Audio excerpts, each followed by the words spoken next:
Ingeta, Ingeta, Ingeta, Ingeta, Ingeta, Ingeta. La famille Bokota, Bokota, Bokota, Bokota.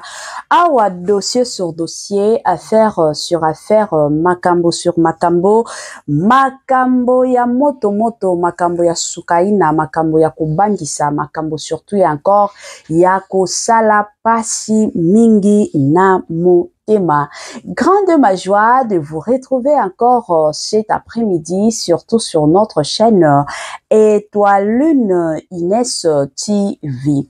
Salut, salut chers Bouchou, salut chers abonnés, salut chers connaissances, salut surtout les amis de Étoile Lune Inès TV. J'espère que vous allez bien. Quant à moi, je suis le bien, super bien, par la grâce de Dieu. Chers Bouchou, chers abonnés et chers connaissances, yalelo toye lisusu bande konanga, toye na makambo awa, toye na ba dossier sur dossier, toye na ba affaire sur affaire bande konanga concernant surtout papa nabiso Martin Fayulu. De l'autre côté, toye pe na makambo ya porte-parole ya Félix Antoine Tshisekedi na kombo ya Monsieur Patrick Mouya ya bande konanga. Qu'est ça? Qu'est-ce que se passe? Dossier eza encore ndenge nini, makambo nini lisusu na kilelo oyo. Avant na kokote la bino na mozindo et kozala mwa bien na ya nanu ko sensibiliser bande ko na biso nyonso ya sika ba o nyonso balandaka biso sika uti kokota na chaîne na biso sika. En tout cas na osenga na yo s'abonner massivement. Tango bozo s'abonaka bongo bobo sana pete ko klikaka sur la cloche de notification. Bande konanga cloche wana notification malamu nango izalaka que à chaque fois que Étoile Inès TV akobandotia kaba vidéo ya sika bokozala directement et encore informé au lieu que boko takana YouTube bokenda koluka Étoile Inès TV azawapi mais ceux qui boza déjà na cloche wana boklika déjà ba notification et kobandoyaka yango moko. Bande konanga bo commenter la biso ba vidéo s'il vous plaît. Autant les vidéos, moi, commentaire, na yo, soto monique, maluba ya kokomezate, ataka moi cœur, et ko sala biso bien, ataka ka moi, o basala ka boye. Merci beaucoup, et ko sala biso malamu. Partage, et ko sungape biso chaîne, na biso ekola, et que ne pe liboso, partage, et zalaka toujours et encore, objectif, ya Étoile Inès TV.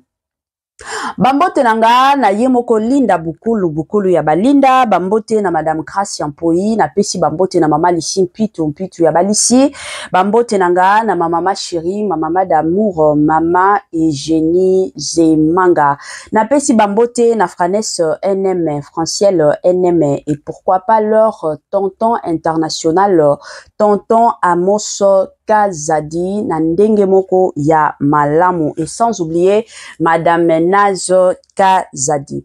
Bande konanga to landana no sport na zozonga sima pona koya ko continuer analyse na biso kaka ndenge e sengeli. Année ya sika, solo ya sika, agrandissement des troisième jambe, qui mobile salakate, pe ezamu kie, mama azo sepelate na mbetu, na gavke, elamuki, feti zongi, ba mama ona ba problème ya mabota, myome, fibrome, trompe, kiss, règle abondante, ménopause, ata, okomi na 65 ans, mama, okobota mwana, yoka bien, dépression, maladie mentale, autisme, ata mwana alobakate, mokulu makasi, tope alalakate, tozali na solution, na gavke, bona loposo, totikali simate, vergete, babengi nduta, bouton, tache, 5 jours ya bamba, oteli lokola lilala, uniforme, tozali na gamme complète, ya kopakola, ya injection, ya comprimé, ya suppositoire, esengo ezali, mama, olingi ovindisa, dolo pesima, sans opération, benga biso na lombangu, papa, mama, yo oyo, otungisama mina maladie, hémorroïde, interne, dopé, externe, yoka, na 2 jours ya bamba, omoni changement ya solo,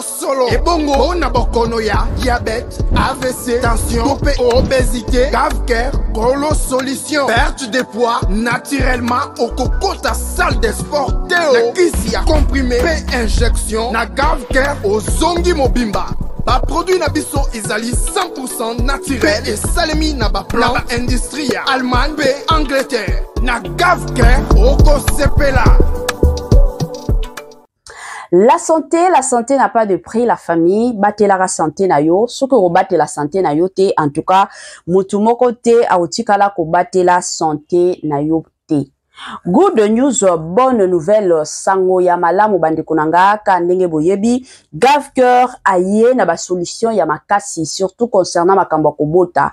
Lelo oyo ba couple belé, ba panzana, ba kabwana, pourquoi? Parce que moi si azoko kakokumba zemite, pourquoi? Parce que mwana nandako azate mtoko baby sandako azate ebele abatu tobosa na kake il y a de ces hommes ba semence na bango eza nango makasi te pona otia mwa sixième te na cadre mosusu basi mosusu pe baza na capacité te ya kokumba kazemi sikoyo na baka ya bongo yango Gavker bandeko nanga aye na système ya ba femme porteuse aye na système ya kolongola ka ba maki donc pona ba renseignement ya makasi bobenga numéro oyo ezosala ba défilé na ba bande d'écran na bino bobenga bango en tout cas bakosunga bino s'il vous plaît tant bobenga ka Gavker soki bobengi bango bazoyamba bino te mosusu baza na office te botikela bango message bakoya ko rappeler bino bakoya ko répondre bino tango bakozwa message na bino eza mwa bongo ba joyeux anniversaire na bandeko na biso nyonso o ba o célébrer ba anniversaire na bango mukolo ya lelo kande tolobaka toujours et encore ko célébrer anniversaire ezalaka toujours lipamboli soki lelo oyo eza mukolo anniversaire na yo Étoiline Ines TV na équipe mobimba toye ko souhaiter yo ba joyeux anniversaire wana na profiter pe na ko souhaiter ba joyeux anniversaire na Franes NM na système moko ya kitoko. Nos sincères condoléances na bandeko na biso nyonso o baza na matanga tolobaka toujours tango matange yaka elakaka te eyebisaka pe mutu te ke non lelo nazo ya lobi kuna nazo kende te matange yaka na système nango moko na cadre nango moko yango nga Étoiline Ines TV na équipe mobimba na ye penza ko présenter ba sincères condoléances na bandeko na biso nyonso oyo baza na matanga. Voilà. La famille toye lelo toye situation ezokende moto situation ezokende grave ya makasi bablo mosusu photo lobaka sans plus tarder ezana message moko oyo papa na biso Martin Fayulu de son côté avanda kaka lobite moyena benga son excellence Félix Antoine Tshisekedi na téléphone ezate moyena benga son excellence Joseph Kabila Kabange na téléphone ezate malamu natikela bango message na réseaux sociaux parce que mutu nyonso na réseaux sociaux alandaka et matayi kita mutu nyonso alalaka alamuki na réseaux sociaux yango ye de son côté aye koya na message na ye tolanda na no message na ye bandiko nanga tozo zonga sima pona koya ko continuer voilà Elle est très grave. Nous vivons sans doute les heures les plus sombres de notre histoire. La balkanisation de notre pays que l'on redoute depuis 1960 n'est plus une menace lointaine. Elle est en marche, à grands pas. Nous devons l'arrêter. Et pour cela, je m'adresse solennellement à trois compatriotes, Corneille Nangaa, Joseph Kabila et Félix Tshisekedi. Monsieur Nangaa, je vous en conjure, cessez d'être complice des massacres de nos frères et sœurs. Cessez de livrer notre sol, nos vies et nos ressources aux forces étrangères. Le sang congolais ne peut plus couler avec votre complicité. Aucune ambition ne vaut le prix de la souffrance de tout un peuple. Monsieur Kabila, aucune raison, même stratégique, ne saurait justifier une collaboration avec ceux qui déchirent notre pays. Le chemin vers la rédemption de nos erreurs passées, c'est le dialogue, pas la compétition. Je vous exhorte de quitter Goma, cette ville martyre, aujourd'hui occupée avec la complicité des forces ennemies. L'histoire ne pardonne pas les trahisons, encore moins celles faites à la patrie. Monsieur Tshisekedi, vous avez le devoir de ne pas laisser notre génération être celle qui aura vu le Congo se désintégrer. J'en appelle à un sursaut d'honneur et de responsabilité. Je veux vous voir, non pas pour une faveur, mais pour une discussion directe, sans faux semblant, sans compromission, mais par patriotisme, afin de trouver une issue digne à cette crise existentielle.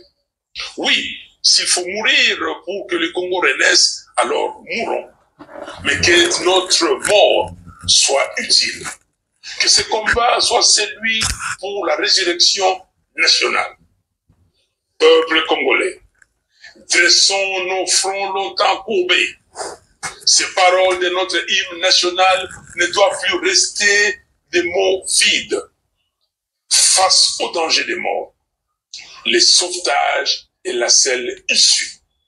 Levons-nous, unis tous ensemble. Soyons déterminés, refusons la fatalité. Choisissons la patrie. Construisons enfin cette cohésion nationale, fruit espéré des temps de sacrifice que le sang versé n'a jamais vu naître. Le Congo nous appelle, le Congo nous attend, le Congo a besoin de chacun de nous. Nous avons besoin de la cohésion nationale. Que Dieu bénisse le Congo et son vaillant peuple. Je vous remercie. Voilà. Nabandi ebela batuto uti koyoka. Martin Fayulu, makambo uti koloba. Bakongole balobi atika théâtre. Azaneti comédien. Bon, en passant à fond la moi parenthèse, papa la biso Martin Fayulu, bala sima soki olingi opesa message na façon OD. Ils ont sekisa, c'est comme si. Et vous allez bien loba na vous allez à l'aise ndenge vous allez pesa émission pour que ba zwango na considération parce que façon oyozo loba la plupart des gens déjà bazo loba non aza comédien ba mususu bazo tuna zalaka wapi ba mususu ba loba non eza théâtre eza ka façon oyo ozo lobelango mais message eza message moko ya bien eza message moko bon selon lui Joseph Kabila Kabange na Goma aza na ba objectif na ye ayebi le pourquoi sala ki descente na Goma eza bongo ye akoki koyebisa Joseph Kabila te ke no bima na Goma longwa na Goma sikoyo tango kolongwa na Goma okende wapi point d'interrogation ye moko Martin Fayulu aza na besoin ya kokutana na son excellence Félix Antoine Tshisekedi pona discussion directe alingi ayebisa Félix Antoine Tshisekedi nini tango tozalaki na ba dossier ya makasi na Goma ba boma ebele ya ba Congolais son excellence Félix Antoine Tshisekedi asengaki union nationale na union nationale wana ezalaki que ba opposant nyonso ba Martin Fayulu ba Moïse Katumbi Chapwe bango nyonso ba o nyonso bazalaka besoin bazala ba président voire même Vital Kamerhe parce que Vital Kamerhe yepe depuis kala bandai kobunda azala président ayaki ko changer makanisi na ye na mandat ya liboso ya son excellence Félix Antoine Tshisekedi nde alobaki atiki na ye pour que a soutenir Félix Antoine Tshisekedi toye bakate ba penser na ye zalaka nini peut-être que tango Félix akotika ba mandat na ye tango kosila peut-être a postuler pour que yepe azala na présidence qui sait ezalaka mwa mituna ebela bato ba mitunaka mais tango son excellence Félix Antoine Tshisekedi asengaki union nationale bandeko na biso baboyaki balobaki na bango ke no bakokota te baboyi ye moko asilana na situation wana mais lelo oto ya kovanda du coup to ya komona Martin Fayulu de son côté aye kobima keno bakutana na Félix Tshisekedi pona ba crise oyo ezoleka pona makambo bandeko na biso oyo bakufa na Goma bandeko nanga yango lelo eye kokamusa ebela ba Congolais balobi agitation ekomi lelo c'est parce que Joseph Kabila Kabange asali descente na ye na Goma yango ekomi kopesa ye agitation ya makasi, yango ekomi kobelisa ye mutu to eza ndenge nini bandeko na ngai. Mituna eza ebele, ba Congolais ebele bazo mituna. Na minute oyo toza besoin na ba confusion te. Na minute oyo toza besoin na ba embrouillage te. Toza na besoin ya makambo nyonso ezala au clair, makambo nyonso ezala vraiment bien, makambo nyonso etambola bien. Yango penza peuple congolais eza nango besoin.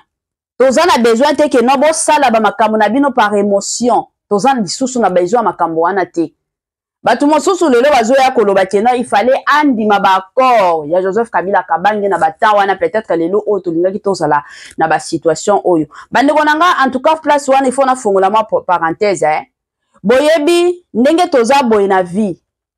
Ti lelo oyo Nzambe apesaka na mboka na biso ke ba année oyo président Kingandi ndia kokonza biso. Ezalaka par volonté na biso te. Mais plutôt ezalaka volonté ya Nzambe. Pouvoir nyonso oyo ezalaka na se ya moi. Ezala lelo obo mona ba président ya Amérique ba Trump. Lelo soki baza ba président c'est parce que Nzambe ye moko accorda. Parce que soki Nzambe accordé na yete. Mutu wana utikala kozala président te. Donc Martin Fayulu ata soki asalaki ba accord na Joseph Kabila Kabange na batawa ata soki andimaki. Mais soki ezalaki accord en Nzambe te que Martin Fayulu azala président, alingati azala présidente. Pourquoi? Parce que Nzambe atikala kopona yete. Donc soki lelo toza na Félix Antoine Tshisekedi, c'est parce que Nzambe lui-même a accordé, a planifié penza makambo nyonso ayebaki ke na Congo bakozala na président Kingandi, to bandaki na Kasavubu, toye kokota na Mobutu, toye kokota na Mzee le Père, toye kokota pe na Joseph Kabila Kabange awa sikoyo tokoti na nani Félix Antoine Tshisekedi ye mutozo konza biso. Eza mwa bongo.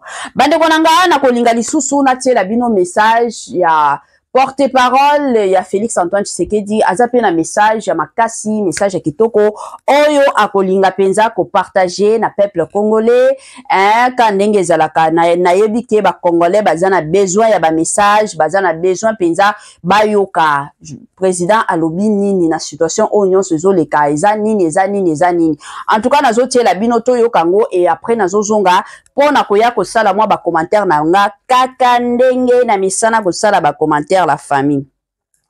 Ezaka bongo koloba ezalaka na ngo musala na biso moyen to boya ezate bandeko ezalaka na ngo musala na biso na ndenge moko atokos. Voilà émission yango eza wapi. Voilà bokoto bobenga ba voisin pe baya kokota. Effectivement les discours de l'honorable Fayulu qui rentre dans ce cadre. Je pense aussi, et que j'ai vu la réaction, vous avez vu sûrement la réaction de la porte-parole du président de la République, qui illustre ce que nous vous avons toujours dit ici, que le président de la République était profondément un homme de paix, que le président de la République était disposé, avec les autres Congolais désireux comme lui, de se battre pour la préservation de ce que nous avons de plus cher. Dans un contexte où nous avons vu se faire un bloc autour de l'axe du mal. Lorsque je parle de l'axe du mal, vous savez bien de quoi je parle. Et lorsque vous voyez cette tentative malsaine de vouloir congoliser l'agression qui vient pourtant de l'extérieur, aujourd'hui nous avons besoin, et j'espère que vous-même vous en ferez part, d'un bloc des patriotes qui vont mettre fin à toute initiative tendant à ouvrir à une quelconque forme de légitimation, entre guillemets, de ce que fait le Rwanda en RDC sous des fallacieux prétextes. Et donc, il faut considérer que, évidemment, il y aura des détails qui suivront sur comment cette disponibilité du président de la République sera traduite en action pour la rencontre avec le président de décider. Mais ici, il faut considérer que c'est l'enjeu de la survie de notre pays qui est engagé, et c'est un acte patriotique qu'a posé l'honorable Fayulu de ce soir. Donc, j'ai suivi effectivement les discours de l'honorable Fayulu qui rentrent dans ce cadre. Je pense aussi, et que j'ai vu la réaction, vous avez vu sûrement la réaction de la porte-parole du président de la République, qui illustre ce que nous vous avons toujours dit ici, que le président de la République était profondément un homme de paix, que le président de la République était disposé, avec les autres Congolais désireux comme lui, de se battre pour la préservation de ce que nous avons de plus cher. Dans un contexte où nous avons vu se faire un bloc autour de l'axe du mal. Lorsque je parle de l'axe du mal, vous savez bien de quoi je parle. Et lorsque vous voyez cette tentative malsaine de vouloir congoliser l'agression qui vient pourtant de l'extérieur, aujourd'hui nous avons besoin, et j'espère que vous-même vous en ferez part, d'un bloc des patriotes qui vont mettre fin à toute initiative tendant à ouvrir à une quelconque forme de légitimation, entre guillemets, de ce que fait le Rwanda en RDC sous des fallacieux prétextes. Et donc, il faut considérer que, évidemment, il y aura des détails qui suivront sur comment cette disponibilité du président de la République sera traduite en action pour la rencontre avec le président de décider. Mais ici, il faut considérer que c'est l'enjeu de la survie de notre pays qui est engagé, et c'est un acte patriotique qu'a posé l'honorable Fayulu ce soir. Donc, j'ai suivi... Voilà. Des retours, la famille, Touti Koyo Kabiso Nyonso, message, il y a porte-parole, il y a Félix Antoine Tshisekedi, na kombo, il y a Patrick Mouyaya. Bino moko boyebi, naba makambo, soki makambo eza, soki internet eza ya kobeba, soki dossier ezali, normalement Félix Antoine Tshisekedi de son côté, akoti koya ko répondre te. Porte-parole na ye nde akosa la descente pour na koya kopesa ba réponse. De la même façon, ebela batutomona na tango ya Joseph Kabila Kabange, muto abandaki koya kopesa koloba koya ko bimisa nyonso ezalaki papa na biso Lambert Mende yende azalaki porte-parole ya Joseph Kabila Kabange.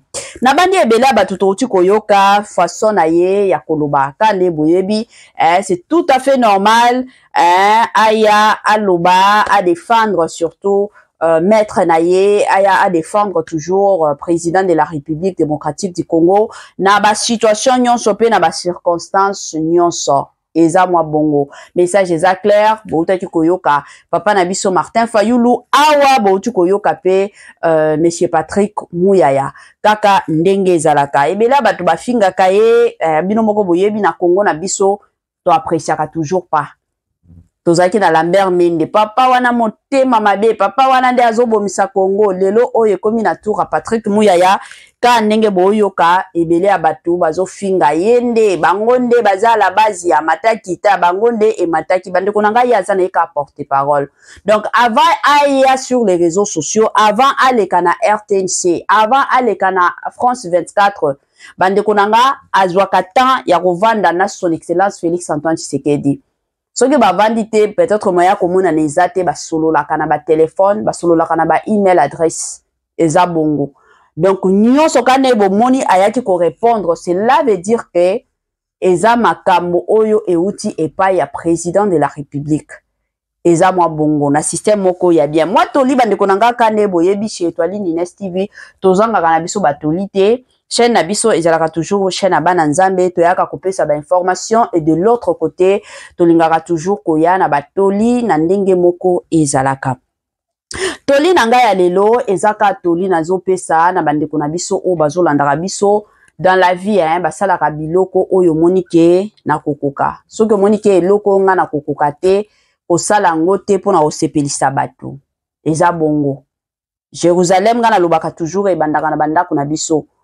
Soki monike bana na yo bazotonda te, bana na yo bazolia bien te, bana na yo biloko ya malonga eza te, okoki jamais kosunga voisin na yo, voisine na yo aussi longtemps que ya yo bana bazolia ya malonga te. banda nanu kosunga bana na yo soki omoni ke bana na yo batondi bana na yo bazolia bien sikoyo na bacadre wana nde okoki kosunga bavoisin okoki kosunga mpe bandeko ezalaka bongo tomonaka bato mosusu basalaka biloko na impressionne voisine na biso voisine aye kosenga fufu yo oyebi ke naza kaka na fufu oyo bana bakoki kolia na pokwa à part fufu wana tokozala lisusu na fufu te mais omona bato mosusu azwi fufu nyonso apesi voisine yake alambeli na ye bana na ye mais bana ya yo balali nzala pourquoi parce que olingi olakisa voisine ke no yo ozalaka na bolingo ya kokaba olingi olakisa voisine na yo ke no yo oza nango et pourtant basalaka bongo te donc na vie il faut koyebaka ke oza na ba priorité na yo nanu soki oza marié oyebi ke ndenge naza boye priorité nanga aza mwasi nanga priorité nanga aza mobali nanga priorité eza bana ezalaka bongo donc ba priorité na yo nanu soki omoni ke ya yo esimbi bana na yo baza sorted makambo na yo nyonso eza bien muke etikali donc otala epuis muke wana il faut kotala pe lobi parce que ndenge tovivraka ba situation eyaka ya ba surprise ezangaka nango te eza na ba surprise mosusu okoki kokomela yo mosusu ozata na eloko moko te okomi kotelengana na se ya moi eza na bato mosusu oyo tosungaka bango bakotikala kosungaka biso te mutu oyo asungaka tomonaka ta na muke omona vanda lobi natiela yo ata $5 pourquoi parce que amesana kosunga mais bato oyo basungaka te balingaka ka bango basungaka bango en aucun jour a promettre ta kopromettre yo ke non nakopesa nakotinda ezalaka bongo donc eza na bato mosusu ozopesa c'est comme si ozobwaka na yo na mai c'est vrai tokabaka mpona koattendre retour te mais na ba circonstance mosusu ezalaka toujours bien kopesaka mutu oyo yebi ke tango na opesa ye pe le jour na kokweya akoya kolamusanga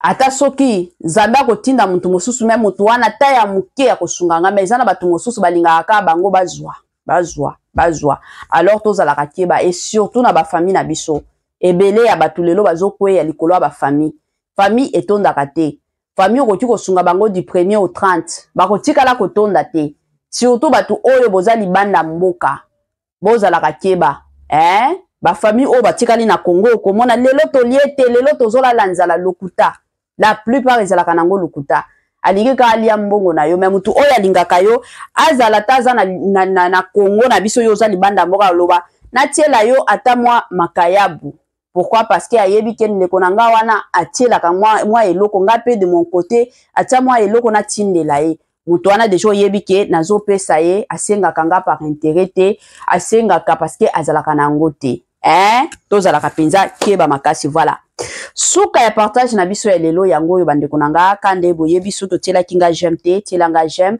soki osalelanga partage te si le moment salelanga partage commentelenga vidéo et kosalanga malamu. Permettez-moi surtout de vous dire bye et à la prochaine. Ciao.